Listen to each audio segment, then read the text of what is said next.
الرحیم۔ السلام علیکم ناظرین۔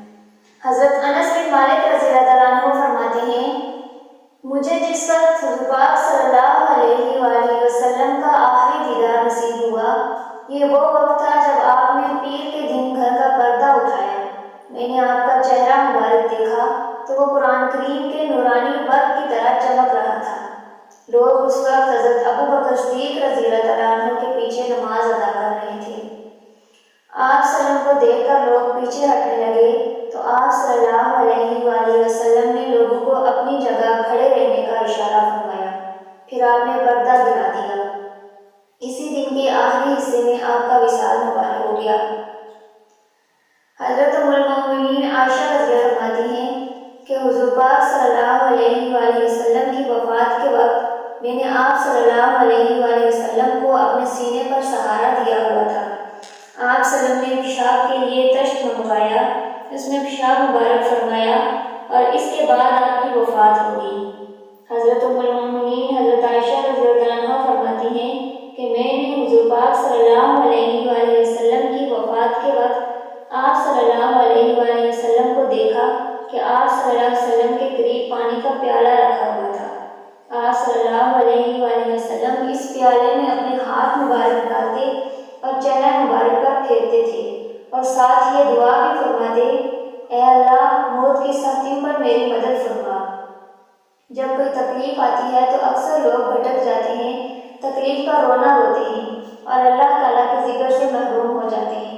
اس مشکل وقت میں اللہ کے نبی نے یہ دعا مانگ کر امت کو تعلیم دی ہے کہ موت کے مشکل اور سخت ترین وقت میں بھی توجہ اللہ تعالیٰ کی طرف رکھنی چاہیے اور کسی کی طرف دھیان نہیں دینا چاہیے۔ حضرت عائشہ رضی اللہ عنہ فرماتی ہیں کہ موت کے وقت حضور پاک صلی اللہ علیہ وآلہ وسلم پر جو سختی تھی، اس کو دیکھ کر اب مجھے کسی شخص کے مرض موت میں تکلیف نہ ہونے پر رشک نہیں ہوتا۔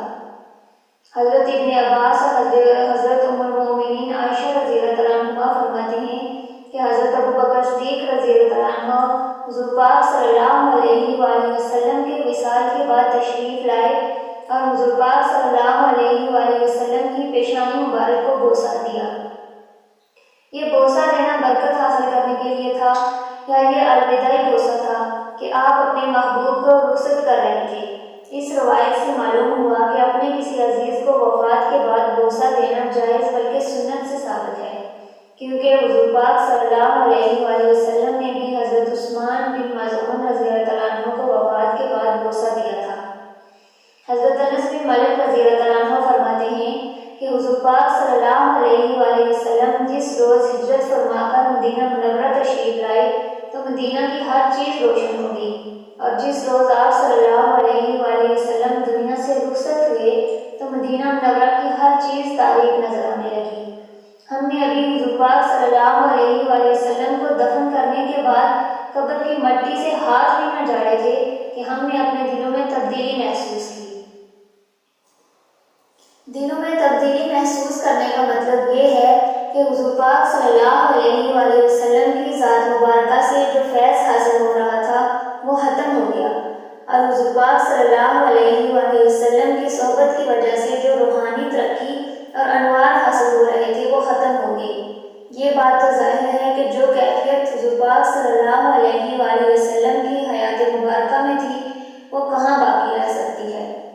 حضرت سالم بن عبید رضی اللہ عنہ فرماتے ہیں کہ حضور پاک صلی اللہ علیہ وآلہ وسلم کے مرض الموت کے دوران آپ پر بے ہوشی طاری ہو گئی۔ پھر جب کچھ افاقہ ہوا تو حضور پاک صلی اللہ علیہ وآلہ وسلم نے دریافت فرمایا، کیا نماز کا وقت ہو گیا ہے؟ صحابہ رضی اللہ عنہ نے عرض کیا، جی ہاں۔ آپ صلی اللہ علیہ وآلہ وسلم نے فرمایا، بلال کو کہو کہ اذان کہے اور ابو بکر کو کہو کہ لوگوں کو نماز پڑھائے۔ اس کے بعد حضور پاک صلی اللہ علیہ وآلہ وسلم پر پھر بے ہوشی طاری ہو گئی۔ پھر کچھ افاقہ ہوا تو حضور پاک صلی اللہ علیہ وسلم نے فرمایا، کیا نماز کا وقت ہو گیا ہے؟ تو صحابہ رضی اللہ عنہ نے عرض کیا، جی ہاں۔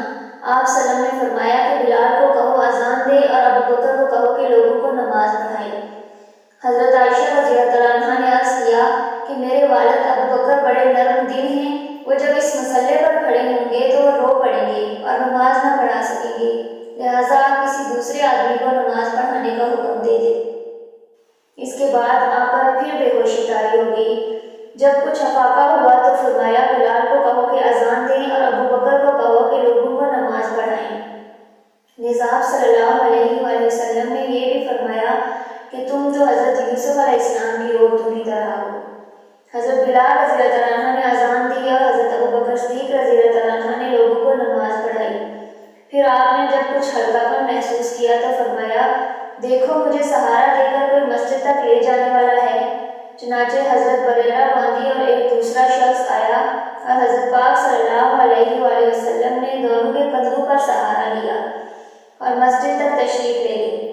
پھر جب حضرت ابو بکر صدیق رضی اللہ عنہ نے آپ کو آتے دیکھا تو پیچھے ہٹنے کا ارادہ فرمایا، مگر آپ صلی اللہ علیہ وآلہ وسلم نے اشارہ فرمایا کہ اپنی جگہ پر ثابت قدم رکھو، یہاں تک کہ حضرت ابو بکر صدیق رضی اللہ عنہ نے نماز مکمل فرمائی اور اسی روز حضور پاک صلی اللہ علیہ وآلہ وسلم کا انتقال ہو گیا۔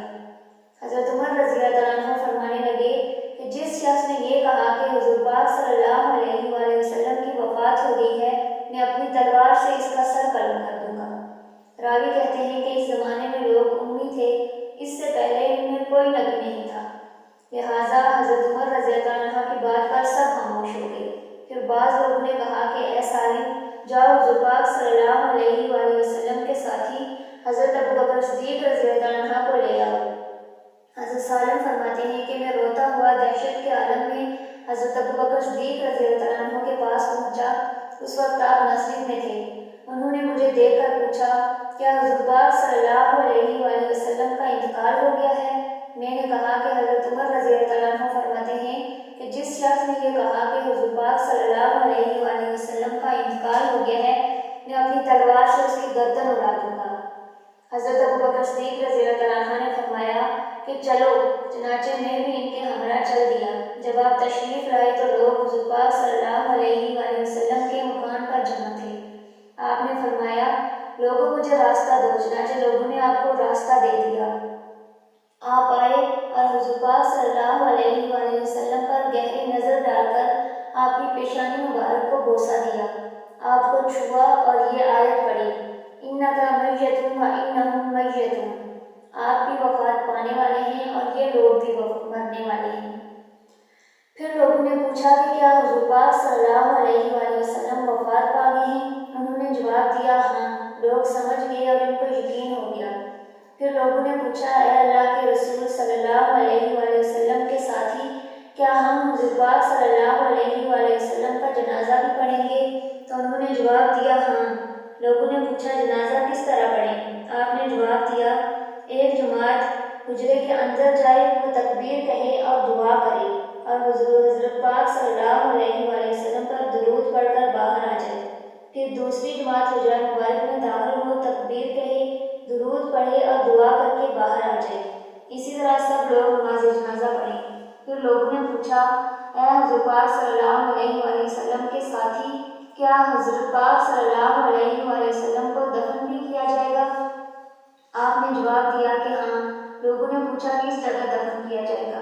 حضرت ابو بکر صدیق رضی اللہ عنہ نے جواب دیا کہ آپ کو اسی جگہ دفن کیا جائے گا جس جگہ آپ فوت ہوئے، اس لیے کہ حضور پاک صلی اللہ علیہ وآلہ وسلم کی روح مبارک اللہ تعالیٰ نے اسی جگہ پر قبض فرمائی ہے جو جگہ اللہ کو پسند ہے۔ صحابہ کو ہر بات کا یقین ہو گیا کہ حضرت ابو بکر صدیق رضی اللہ عنہ نے تمام امور میں ٹھیک رہنمائی فرمائی ہے۔ پھر حضرت ابو بکر صدیق رضی اللہ عنہ نے حضور پاک صلی اللہ علیہ وآلہ وسلم کے قریبی رشتہ داروں کو حکم دیا کہ وہ آپ صلی اللہ علیہ وآلہ وسلم کی تجہیز و تکفین کریں۔ مہاجرین آپس میں خلیفہ کے بارے میں مشورہ کر رہے تھے تو انہوں نے کہا کہ اپنے انصاری بھائیوں کے پاس چلیں اور انہیں بھی اس معاملے میں اپنے ساتھ شریک کریں۔ چنانچہ جب مشورہ ہوا تو انصار نے کہا کہ ایک امیر ہم میں سے ہونا چاہیے اور ایک امیر تم میں سے ہونا چاہیے۔ حضرت عمر رضی اللہ عنہ نے اس کے جواب میں ارشاد فرمایا وہ کون شخص ہے جس میں یہ تین فضیلتیں جمع ہیں، جس کو قرآن نے ثانی اسنین کہا، یعنی کہ وہ غار میں حضرت پاک صلی اللہ علیہ وآلہ وسلم کے تنہائی کا ساتھی ہے، جس کو اللہ تعالیٰ نے حضور پاک صلی اللہ علیہ وآلہ وسلم کا ساتھی اور رفیق فرمایا، اور تیسرا جس کو حضور پاک صلی اللہ علیہ وآلہ وسلم نے فرمایا غم نہ کرو، اللہ ہمارے ساتھ ہے، یعنی اس کو اللہ تعالیٰ کی میت حاصل ہے۔ اے لوگوں بتاؤ وہ دونوں کون تھے جن دونوں کے بارے میں یہ آیتیں اتری؟ اس کے بعد حضرت عمر رضی اللہ عنہ نے ہاتھ بڑھایا اور حضرت ابوبکر صدیق رضی اللہ عنہ کے ہاتھ پر بیعت کی۔ پھر دوسرے تمام لوگوں نے بھی حضرت ابوبکر صدیق رضی اللہ عنہ کے ہاتھ پر اپنی رضامندی اور رغبت کے ساتھ بیعت کر لی۔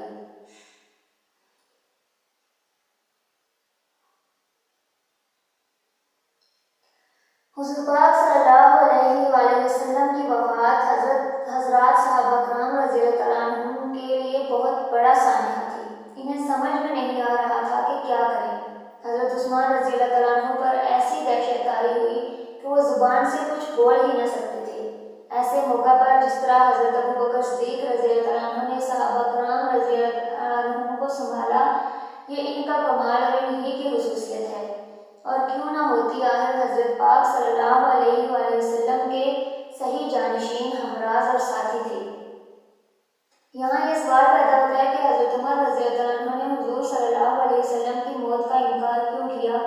اس کی بہترین توجہ جو راکن کے ذہن میں آتی ہے، جس میں حضرت عمر کی جلالت شان بھی ہے اور اہل سنت اور جماعت کے عقیدہ کی وضاحت بھی ہے، وہ یہ ہے کہ صحابہ کرام نے آپ علیہ السلام کے جسد مبارک اور آنکھوں کو دیکھا تو فرمایا کہ وفات ہو گئی۔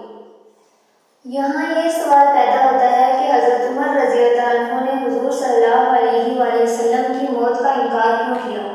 اس کی بہترین توجہ جو راکن کے ذہن میں آتی ہے، جس میں حضرت عمر کی جلالت شان بھی ہے اور اہل سنت و جماعت کے عقیدہ کی وضاحت بھی ہے، وہ یہ ہے کہ صحابہ کرام نے آپ علیہ السلام کے جسد مبارک اور آنکھوں کو دیکھا تو فرمایا کہ وفات ہو گئی۔ حضرت عمر کی نگاہ حضور کے قلب اطہر پر تھی جس میں حیات کے اثرات تھے، اس لیے فرمایا کہ آپ زندہ ہیں، ورنہ یہ کیسے ہو سکتا ہے کہ جس عمر کے بارے پیغمبر نے فرمایا کہ اللہ تعالیٰ نے عمر کے دل و زبان پر حق جاری کر دیا، عمر سوچتا بھی ٹھیک ہے، عمر بولتا بھی ٹھیک ہے، وہ عمر اس موقع پر غلط بات کہے۔ حضرت عمر رضی اللہ عنہ کے اس نظریے پر بحث دیکھنے کے لیے قاسم العلوم والحیرات بانی دارالعلوم دیوبند مولانا محمد قاسم نانوتوی رحمۃ اللہ علیہ کی کتاب آب حیات کا مطالعہ کریں۔ عام مسلمانوں کی نماز جنازہ کا طریقہ تو معروف ہی ہے، مگر حضور پاک صلی اللہ علیہ وآلہ وسلم کی نماز جنازہ کا طریقہ بالکل مختلف ہے، جس کی تفصیل کتب و حدیث میں موجود ہے۔ یہ طریقہ خود حضور پاک صلی اللہ علیہ وسلم نے اپنی ازواج مطہرات کے سامنے ایک روز بیان فرمایا تھا، جیسا کہ حاکم اور مسند بازار میں یہ ہے کہ ایک موقع پر حضور پاک صلی اللہ علیہ وسلم سے آپ کے گھر والوں نے پوچھا کہ یا رسول اللہ، موت تو ہر ذی روح کے لیے برحق ہے، جب آپ کی ذات مبارک پر یہ وقت آئے تو آپ کا جنازہ کون پڑے گا؟ تو حضور پاک صلی اللہ علیہ وآلہ وسلم نے فرمایا کہ جب تم مجھے غسل دے کر 3 سفید کپڑوں میں کفن پہنا دو تو مجھے چارپائی پر رکھ دینا اور تھوڑی دیر کے لیے کمرے سے باہر نکل جانا۔ سب سے پہلے میرا جنازہ مقرب فرشتے اپنے لاؤ لشکر کے ساتھ پڑھیں گے، یعنی جبرائیل، پھر میکائیل، پھر اسرافیل، پھر ملک الموت اپنی اپنی جماعت کے ساتھ نماز جنازہ پڑھیں گے۔ پھر تم گروہ در گروہ کمرے میں داخل ہونا اور مجھ پر درود و سلام پڑھنا۔ چنانچہ حضرت ابوبکر صدیق رضی اللہ عنہ کی ہدایت کے مطابق ایسے ہی ہوا۔ 10 کے گروہ کمرے میں داخل ہوتے، آپ پر درود و سلام پڑھتے، پھر اسی طریقہ سے عورتوں نے پھر بچوں نے پڑھا۔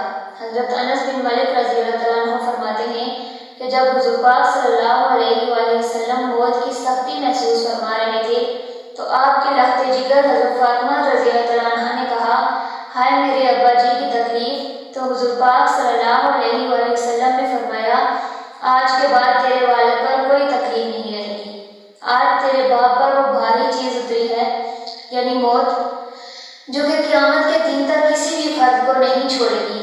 حضرت ابن عباس رضی اللہ عنہ فرماتے ہیں کہ حضور پاک صلی اللہ علیہ وآلہ وسلم نے فرمایا، جس شخص کے 2 بچے ذخیرہ آخرت بن گئے، یعنی بچپن میں ہی فوت ہو گئے، تو اللہ تعالیٰ ان کی بدولت ایسے شخص کو ضرور جنت میں داخل فرمائیں گے۔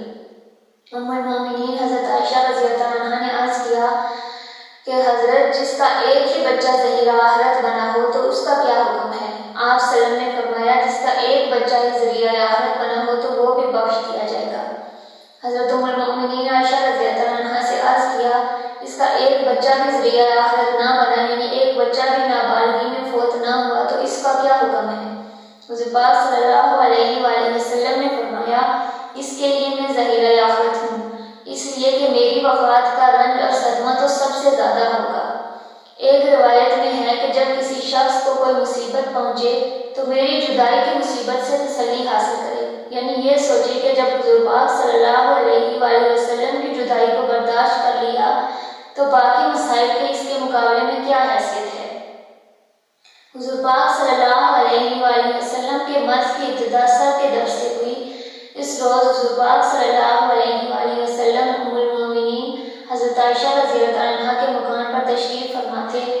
اس کے بعد حضرت ام المومنین میمونہ رضی اللہ عنہا کے باری کے دن مرض میں شدت پیدا ہو گئی۔ اس حالت میں بھی حضرت پاک صلی اللہ علیہ وآلہ وسلم باری تقسیم فرماتے رہے، مگر جب مرض میں زیادہ شدت پیدا ہو گئی تو حضور پاک صلی اللہ علیہ وآلہ وسلم کے اشارہ پر تمام بیویوں نے حضرت ام المومنین عائشہ رضی اللہ عنہا کے مکان پر بیماری کے ایام گزارنے کا اختیار دے دیا تھا۔ اس لیے حضور پاک صلی اللہ علیہ وآلہ وسلم نے 12 یا 14 ایام مرض کے گزارنے کے بعد پیر کو چاش کے وقت ربیع الاول کے مہینے میں حضرت ام المومنین عائشہ رضی